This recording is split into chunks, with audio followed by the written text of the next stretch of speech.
Check करें कि आवाज़ आ रही है, और जो जो कोई लाइव है और मुझे देख सकता है वो मुझे कमेंट भी कर दे प्लीज़, ताकि मुझे पता चल जाए कि सबको वीडियो भी क्लियर है और आवाज़ भी क्लियर है।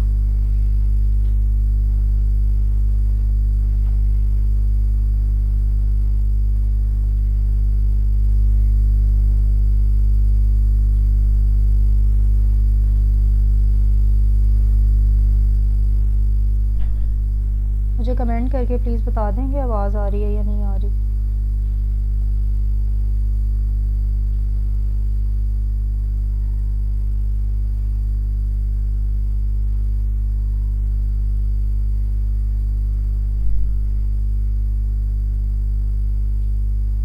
थोड़ा सा वेट कर लेते हैं, कुछ लोग आ जाएं तो ये स्टार्ट करते हैं हम लोग सेशन।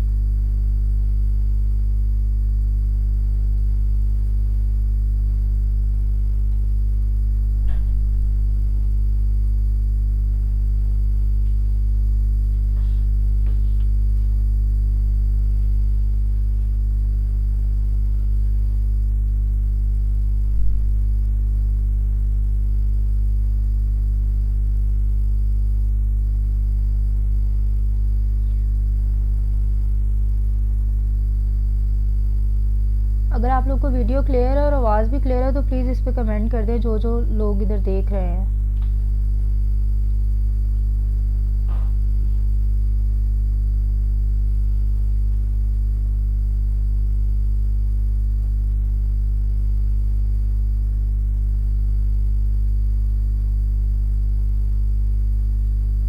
चलें ठीक है, हम लोग स्टार्ट करते हैं अभी से। ये हम सेशन स्टार्ट करते हैं। माय नेम इज़ सहर फ़ातिमा और मैं अभी सर्विंग असिस्टेंट रजिस्ट्रार हूँ और मेरी पोस्टिंग मरी में है। In 2016 I was allocated as assistant registrar in cooperative societies, और अभी ये जो पोस्ट अनाउंस हुई है तो मुझे काफ़ी ज़्यादा फ़ोन कॉल्स और इस तरह रिसीव हो रही थी कि आप हमें काइंडली गाइड कर दें about the paper, about the salary, about perks and privileges of the post, and how we could do the preparation of cooperative act, और ये सारी इस तरह के क्वेश्चंस। तो मैंने ये सोचा कि मैं एक लाइव सेशन कर देती हूँ ताकि जितने लोगों की कोई क्वेरीज़ हैं वो सब की सब हम लोग उसका आंसर कर सकें। तो उसके लिए अभी हम लोग ये स्टार्ट करें। मैं थोड़ा सा इंट्रोडक्शन पहले इसलिए दे रही हूँ ताकि जो लोग आना चाह रहे हैं अभी आए नहीं हैं, या अभी थोड़ा सा क्योंकि 8 बजे का टाइम था तो इट्स जस्ट 8 o'clock, तो वो लोग भी ज्वाइन कर लें से, ताकि हम बाकी सारी जो चीज़ें हैं उनके ऊपर डिस्कशन कर सकें।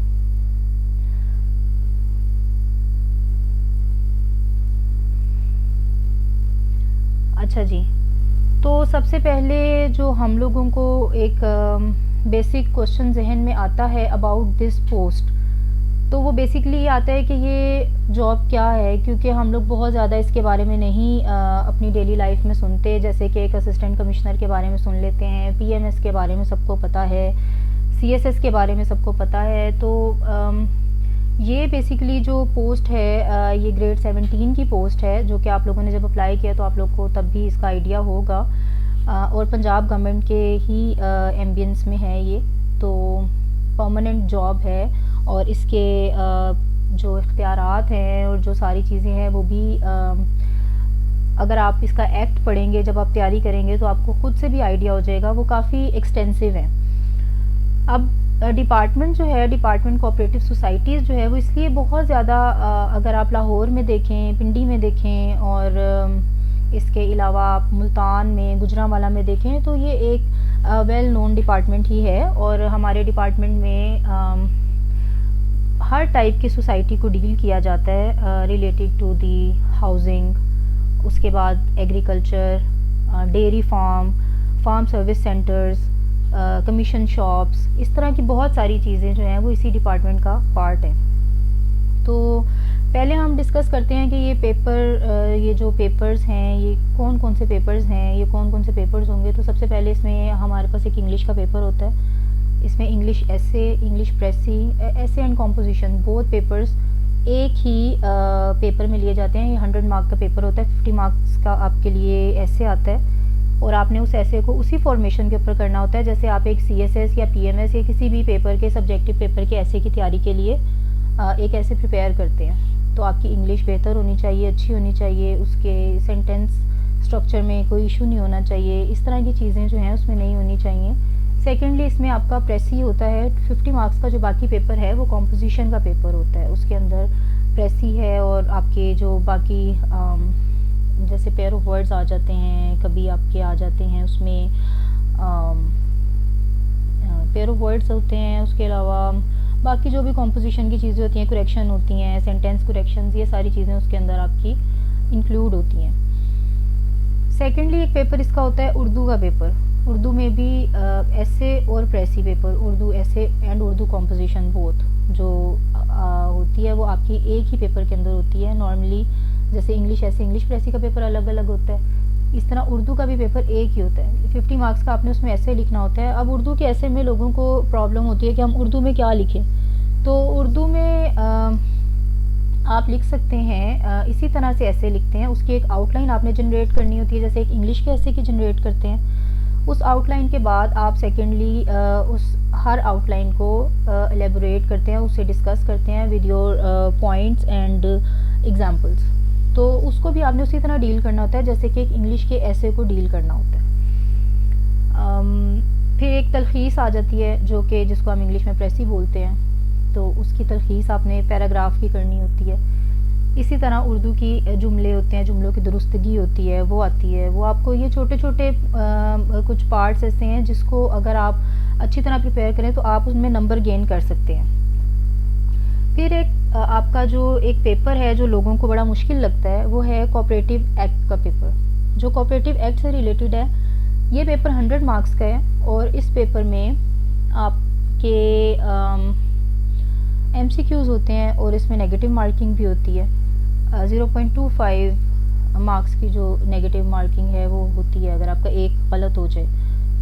लेकिन मेरी तो सजेशन ये है कि आप लोग 100 पूरे के पूरे MCQs अटेम्प्ट करके आया करें। इन केस अगर आपका एक ठीक हो जाता है तो आपको चांस मिल जाता है 4 गलत करने का, तो फिर भी आपके पास एक प्रोबेबिलिटी अच्छी रहती है कि आप उसमें से पास हो सकते हैं। अब इसका तरीका जो मेरा एक्सपीरियंस है, मैंने जिस तरह से ये एक्ट प्रिपेयर किया था और इसके साथ ही मैं आपको बताऊं कि मेरा वो FIA का पेपर भी पास है, तो उसकी भी तैयारी मैंने इसी तरह से की थी।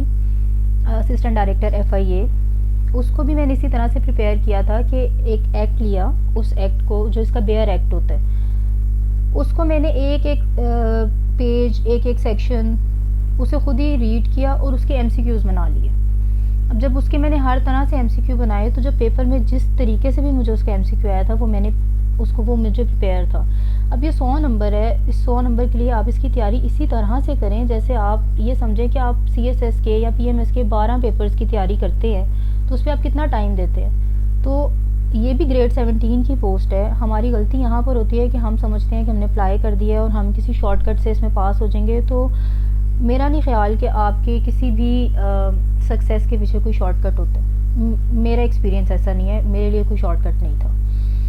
तो आप इसकी तैयारी करें इस तरह से कि आप एक सेक्शन इसका लें और उसको कम्प्लीटली पढ़ें और उसके MCQs खुद बना लें। जब खुद बनाएंगे तो आपके बने हुए MCQs को आप अच्छे तरीके से खुद ही रीड कर लेंगे और आप उसको समझ भी सकते हैं। जब आप इसे समझ लेंगे तो आपको किसी भी तरह से इसका क्वेश्चन आएगा पेपर में तो आप उसे अटेम्प्ट कर सकते हैं। दूसरी बड़ी परेशानी जो सबको होती है इसमें वो ये होती है कि आप लोगों को कोई इसके नोट्स नहीं मिल पा रहे होते। जब आपको इसके नोट्स नहीं मिलते तो आप दूसरों से मांगते हैं नोट्स दे दें, ये चीज़ें कर दें। तो क्योंकि इसका पेपर इतना फ्रीक्वेंट आया नहीं है, 2012 में हमारे से सीनियर बैच आया था, 2016 में हम लोग आए हैं, फिर हमारे बाद में एक बैच और आया और अभी दोबारा ये सीट्स अनाउंस हुई हैं। तो ये सारे के सारे एक्सपीरियंस मैं आपको अपना शेयर कर रही हूँ कि मैंने इसकी प्रिपरेशन इसी तरीके से की थी और मेरे 80+ मार्क्स थे कोऑपरेटिव सोसाइटीज़ एक्ट में और मेरे FIA एक्ट में भी FIA एक्ट के 20 मार्क्स का एक पोर्शन होता है, तो मेरे 20 आउट ऑफ 20 FIA में भी ठीक थे। तो वो इसी तरीके से ठीक हुए थे कि मैंने इसकी तैयारी इस तरह से की थी। सेकेंडली एक वेबसाइट है, आप लोग नोट कर लें उसे, मैं इसमें कमेंट्स में लिंक भी दे दूँगी बाद में, www.updatedmcqs.com। इसके ऊपर हमने रिक्वेस्ट की है कि हम लोग आपको प्रोवाइड कर देंगे कोऑपरेटिव सोसाइटीज़ एक्ट के एमसीक्यूज़ जो मेरे पास अवेलेबल हैं बने हुए, कि आप उसको उस वेबसाइट पे अपलोड कर दें ताकि आप लोगों को आसानी हो जाए, वहाँ से ले लें इसके नोट्स। बाकी आप इसको इस तरीके से करें। सेकेंडली, जो मेजर इशू है इस पेपर का, लास्ट टाइम जो बहुत सारे लोग फेल हुए थे वो कोऑपरेटिव एक्ट के पेपर में ही फेल हुए थे। वो इसलिए फेल हुए थे कि लोगों ने कोऑपरेटिव एक्ट को वो पास पेपर में से थोड़े से पेपर्स में से देख लिया, 2-4 जिन्हें पेपर मिले उसमें आसान आसान सवाल थे वो उन्होंने कर लिए, लेकिन उसके बाद क्या हुआ, पेपर कनेक्ट कर दिया गया रूल्स ऑफ कोऑपरेटिव सोसाइटीज़ के साथ। अब एक्ट के साथ आप हमेशा रूल्स को देखें, कभी भी आप रूल्स को नहीं छोड़ सकते जब आपने एक एक्ट को प्रिपेयर करने। तो इसके रूल्स हैं, आप काइंडली इसके रूल्स भी इसी तरह निकालें। अभी टाइम है पेपर में, आप लोग इसको उतना ही टाइम दें। आप समझें कि आप 12 पेपर की तैयारी कर रहे हैं और ये बहुत अच्छी पोस्ट है। मैं खुद इस सीट पर हूँ और मैं अल्हम्दुलिल्लाह मुझे जितनी सोशल रिकग्निशन इस सीट से मिली है वो शायद मुझे ना मिलती। अगर मैं कहूँ कि मेरे डिपार्टमेंट में इतनी ज़्यादा कोई मेरे डिपार्टमेंट का नाम नहीं है या इस तरह नहीं है, तो ऐसी बात नहीं है। मेरा सैलरी पैकेज अच्छा है, मेरी चीज़ें अच्छी हैं, सब कुछ ठीक है, लेकिन ये है कि थोड़ी सी आपको मेहनत करनी पड़ेगी। इसको 17 स्केल की ही जॉब समझें और उसकी उसी तरह ही तैयारी करें। फोर्थ पे आपका जनरल नॉलेज का पेपर आ जाता है। अगर आप लोगों को कोई भी क्वेश्चन रिलेटेड होगा तो आप मेरे से कर सकते हैं, किसी भी तरह का क्वेश्चन है तो आप वो क्वेश्चन लाजमी मेरे से करें ताकि मैं आपको उस तरह से आंसर कर सकूं। ये लाइव सेशन करने का मकसद भी ये है कि जिनकी जितनी क्वेरीज हैं वो सारी की सारी हम लोगों ने मीट कर सकें और हम उसका आंसर कर सकें। एक मैं आपको फोर्थ पेपर के बारे में बता रही थी। तो जो फोर्थ पेपर है हमारे पास वो है जनरल नॉलेज का पेपर। तो जनरल नॉलेज का पेपर भी उसी तरह है जैसे आप लोग एक पीएमएस के जनरल नॉलेज का पेपर प्रिपेयर करते हैं, 100 मार्क्स का होता है और उसके अंदर आपने वो सारी चीज़ें ही प्रिपेयर करनी होती हैं जो आप एक जनरल नॉलेज की करते हैं पीएमएस के लिए। उसके लिए भी मैं आपको अगेन कहूँगी, ये जो कमेंट्स में लिंक दे दिया गया है सीएसएस वोकैबुलरी पेज की तरफ से, इसी पेज पे मैंने देखा है कि बारहा अपलोड हुआ है इस अपडेटेड एमसीक्यूज़ के बारे में। तो यहाँ पर भी आपको मोस्ट रिपीटेड एमसीक्यूज़ मिल जाएंगे और मैंने खुद इसको चेक किया है। यहाँ पर डेली एमसीक्यूज़ अपलोड भी होते हैं और मैंने भी एक दफ़ा लॉगिन बनाया था इसके ऊपर जब मैं तैयारी करी थी, क्योंकि इसके ऊपर ये भी ऑप्शन है कि आप अपना लॉगिन बना लें। एट टाइम्स आपको क्वेश्चन याद नहीं हो पा रहे होते तो आप इनके ऊपर लॉगिन बना के आप उसी पे टाइप करके अपलोड कर देते हैं, आपको वो सवाल भी याद हो जाता है।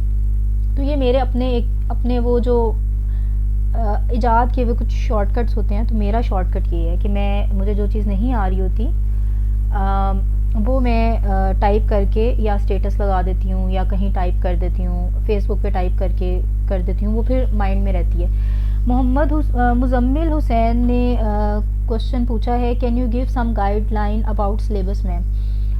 मुजम्मिल, मैं पहले भी सिलेबस के बारे में बता चुकी हूँ और मैं अभी सिलेबस का ही आप सबको बता रही थी। जब ये वीडियो एंड हो जाए तो आप इसको रिपीट में भी जाके एक दफ़ा चेक कर लीजिएगा। और दूसरा एक यूट्यूब पेज है एप्पल ऑफ नॉलेज के नाम से, ये वीडियो हम लोग उस पर अपलोड कर देंगे, उसका भी हम यहाँ पर लिंक दे देते हैं। सिलेबस में बाकी सिलेबस यही है, मैंने आपको जो शुरू से बताया है। 4 पेपर हैं, छोटा छोटा मैं आपको फिर से बता देती हूँ। English, cooperative societies act, general knowledge और उर्दू, ये सारे चारों पेपर हैं। इनके सिलेबस के बारे में भी मैंने पहले डिस्कस कर लिया, तो आप इसको रिपीट में लाजमी देख लीजिएगा। किसी को कोई और क्वेश्चन है तो वो मेरे से कर सकता है। एक मुझे इसके बारे में क्वेश्चन बड़ा हर बंदा ये पूछता है कि इसकी सैलरी क्या है, सैलरी पैकेज क्या है। तो देखिए, मैं आपको एक नॉर्मली तो कभी सैलरी मैंने तो आज तक बताई ही नहीं किसी को भी कि कितनी सैलरी है, लेकिन चलें, जब लोग इतना ज़्यादा सैलरी के बारे में पूछ रहे होते हैं तो मैं आप लोगों को सैलरी के बारे में ये बता दूं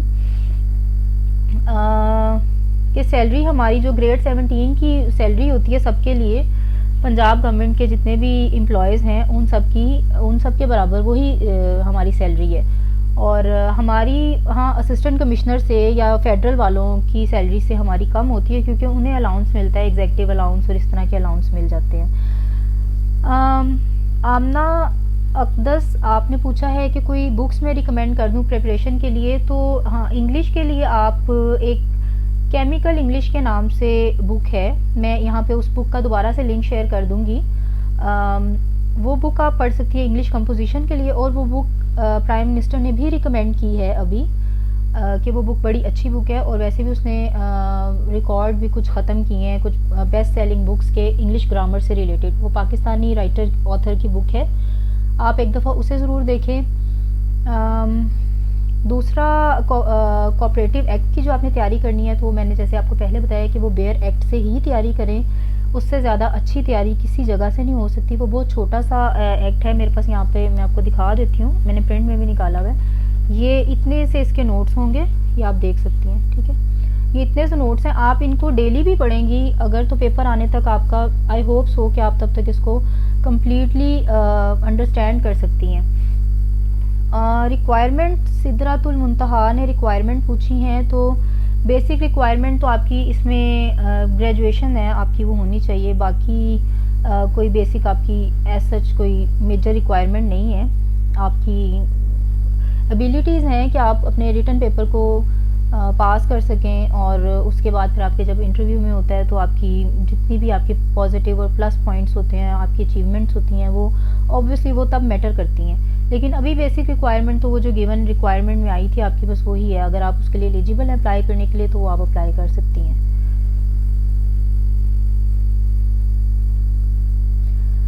आमना अक़दस, आपको इंग्लिश पेपर के लिए टिप्स मैं क्या दे सकती हूँ कि इंग्लिश के लिए तो देखिए ये एक पूरी लैंग्वेज है। मैं अभी भी अगर इस चीज़ के बारे में सोचती हूँ तो मुझे लगता है कि ये एक फुल फ्लेज आपका इट्स रिवर ऑफ लर्निंग, तो आप उसको जितना भी टाइम दे सकती हैं आप दें। लेकिन कुछ एक मैं आपको बता सकती हूँ कि CSS के पास पेपर्स हैं, PMS के पास पेपर्स हैं इंग्लिश के, उन्हें आप लाजमी करें। इससे आपका एक फ़्लो बन जाएगा, आप उन पास पेपर के ऊपर थोड़ा सा प्रैक्टिस कर सकती हैं। और अगर आप लोगों ने कोई इंग्लिश का या कोई ऐसा कोई चीज़ चेक करवानी है, तो वो आप इस पेज पे बहुत सारे मेंटोर्स हैं जो एट टाइम्स फ्रीलांसिंग भी कर देते हैं, और वैसे भी आपको सिखाने के लिए कभी अवेलेबल होते हैं। तो वो अवेलेबल हों तो आप इनके मैसेंजर में अपना काम लिख के भिजवा सकती हैं। मे बी वो चेक करना चाहें तो आपका चेक करके भेज सकते हैं वो भी। सेकेंडली, आप एप्पल ऑफ नॉलेज जो यूट्यूब पेज है उसे कंसल्ट करें। वहाँ पर आमना बेसिक इंग्लिश के बारे में भी ना वीडियोस अपलोड हो रही हैं, तो वहाँ से भी आपको एक अच्छी गाइडेंस मिल जाएगी। एक फेसबुक का पेज है जहाँ से मैं भी देखती हूँ, वो मैकमास के नाम से कोई पेज है, आप उसको भी कंसल्ट कर सकती हैं, तो आपकी इंग्लिश की अच्छी प्रिपरेशन हो जाएगी वहाँ से।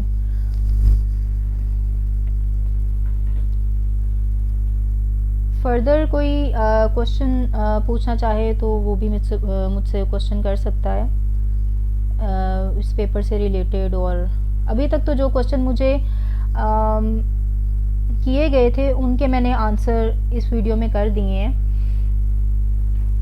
बाकी मैं आप लोगों को इस जॉब के लिए हाईली अप्रिशिएट भी करूँगी कि आप लाजमी इसके लिए करें। ये लड़कियों के लिए बहुत अच्छी जॉब है। बीइंग अ गर्ल, मुझे यहाँ पे इस डिपार्टमेंट में जितनी सेफ्टी सिक्योरिटी फ़ील होती है, आई डोंट थिंक सो कि किसी दूसरे डिपार्टमेंट में मुझे उतनी फ़ील हो।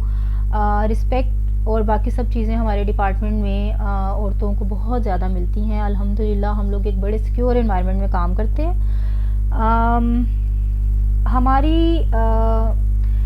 मेरी पोस्टिंग काफ़ी जगहों पे रही हैं, और उन जगहों में मुझे हर जगह पे डिफरेंट चीज़ें सीखने को मिली। मेरी फ़र्स्ट पोस्टिंग फालिया में थी, मंडी बहाउद्दीन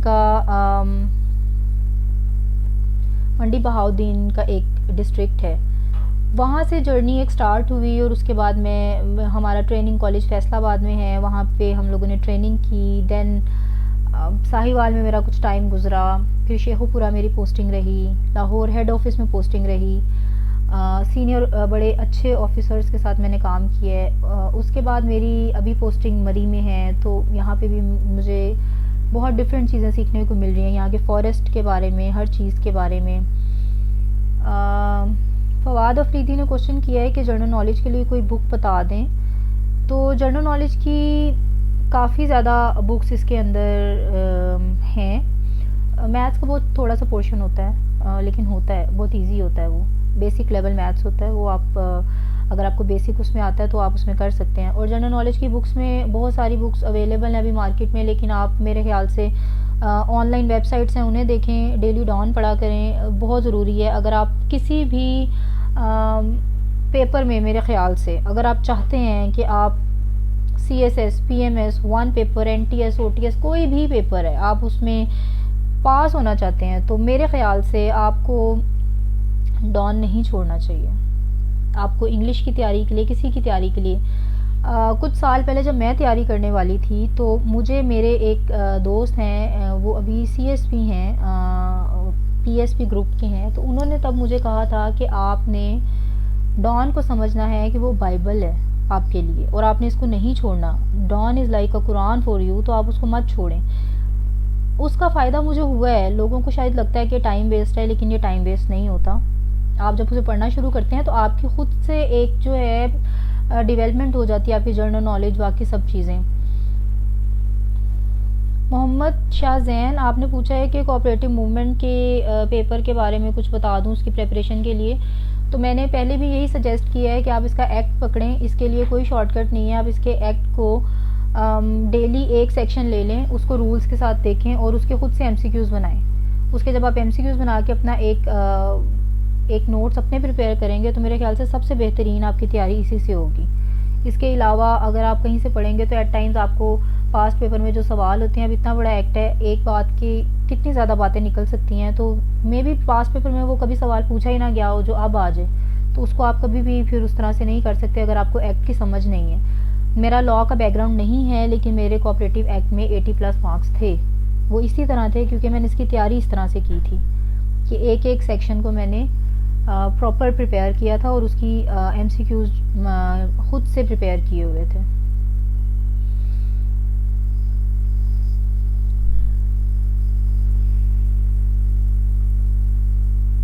एक और क्वेश्चन मुझे जो है वो लोग पूछते हैं कि इसमें क्या पर्क्स हैं, गाड़ी मिलती है, घर मिलता है। तो नहीं जी, गाड़ी नहीं मिलती, घर नहीं मिलता आपको, लेकिन गाड़ी और घर से ज़्यादा आपको एक सोशल रिकग्निशन मिलती है और आपको जॉब सिक्योरिटी मिलती है। इस चीज़ का मुझे आइडिया हुआ जब ये कोविड में हर इंसान की जॉब जा रही थी, सारी चीज़ें थी, हम लोग गवर्नमेंट ऑफिसर्स हैं, हम लोगों के पास घर में बैठे हुए हमारी पे आ रही है, हमें ये टेंशन नहीं थी कि हम लोगों की अर्निंग का क्या सोर्स रहेगा और क्या चीज़ें रहेंगी। तो कभी कभी घर गाड़ी ये चीज़ें, तो CSPs भी जो हैं वो हर किसी को CSS करने के बाद भी हर ऑफिसर को गाड़ी घर ये चीज़ें नहीं मिलती। तो ये अगर आप सोचते हैं कि गाड़ी घर ये चीज़ें मिलेंगी, तो ये नहीं है हमारे पास इधर। हाँ, इन फ्यूचर हम लोगों को अभी आजकल कुछ रिक्विजिशंस गई हुई हैं कि ARs को गाड़ियाँ प्रोवाइड की जाएं, तो वो मिलती हैं। बाकी ये है कि बैंक की गाड़ियाँ होती हैं और ये चीज़ें होती हैं, और ये आप जब कभी बाहर फील्ड में जाते हैं तो आप वो गाड़ी यूज़ कर सकते हैं, वो आपके डिस्पोजल पे होती है।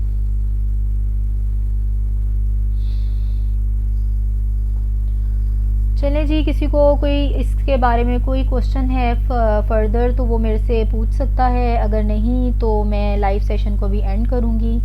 और आई होप आप लोगों को मैक्सिमम क्वेश्चंस के आंसर्स मिल गए होंगे, और अगर आपको फर्दर भी कोई आंसर चाहिए तो आप कमेंट में मुझसे क्वेश्चन कर सकते हैं और हम लोग इस पे आपको हमारी टीम जो है वो आपको रिप्लाई भी कर देगी।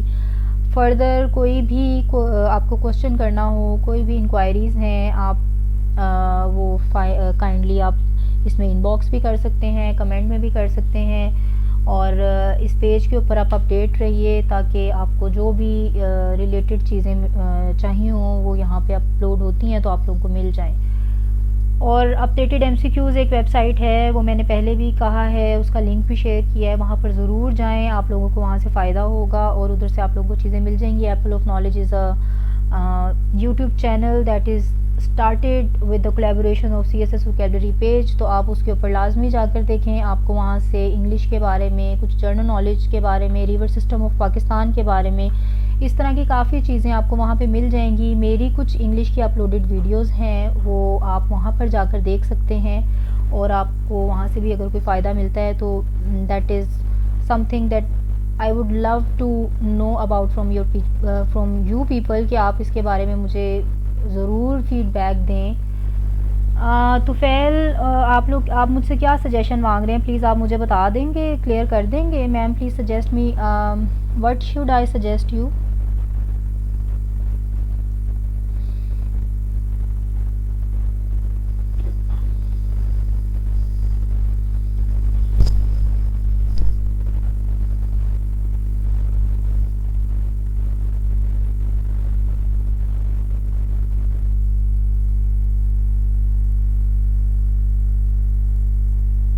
तो फ़ैल आप मुझे एक क्वेश्चन कर लें यहाँ पर, आपने मुझसे क्या पूछना है। बाकी जो रिलेटेड क्वेश्चन हैं about the syllabus and how to prepare for the paper, वो मैंने इसके अंदर आपके साथ डिस्कस कर लिया है। आप इसको वीडियो को रिपीट में दोबारा देख लें। अभी मैं ये लाइव सेशन ऑफ कर रही हूँ। I hope you people have got all the answers जो आपको मेरे से चाहिए थे, और फर्दर आंसर्स के लिए आप इसमें कमेंट कर दीजिएगा। We will answer you about your questions. Thank you so much.